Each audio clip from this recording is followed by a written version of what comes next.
Bo'lishingizdan qat'iy nazar har bir inson uchun kerak bo'ladigan mahsulot endi bizda bor mana. Kamerani qaranglar, 3 ta ko'zli kamera 360 gradusga aylanib olaveradi.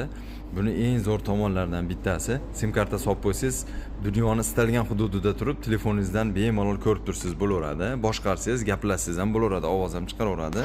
Keyin buni afzalli tomoni, yo'q, menda sim karta qo'ymayman, Wi-Fi bor menda deganlar uchun Wi-Fi liniyasi ham bor. Hammasi birda, kechasi ham kunduzdek tiniq oladi. Keyin tadbirkorlar do'konlaringga qo'yib qo'ysalaring, bemalol xavfsiz, ishonchli bo'ladi. Chorvadorlar molxonalaringga qo'yishingiz mumkin, uy egalari uylaringga qo'yib qo'yishlari mumkin. Endi har bir narsadan xotirlanib o'tirish shart emas. Bu 24/7 zaps qiladi, kecha kunduz. Maza qilib ishlatishlari mumkin. Respublikaning istalgan hududiga dastavka bor. Ekranda raqamlar qoldiryapman. Ekranda raqamlarga Telegramni yozinglar yoki telefon qilinglar. Batafsil ma'lumotni beramiz va respublikaning istalgan hududiga yetkazib beramiz. Bizda bor 3 ta 9 da murojaat qilaverasizlar.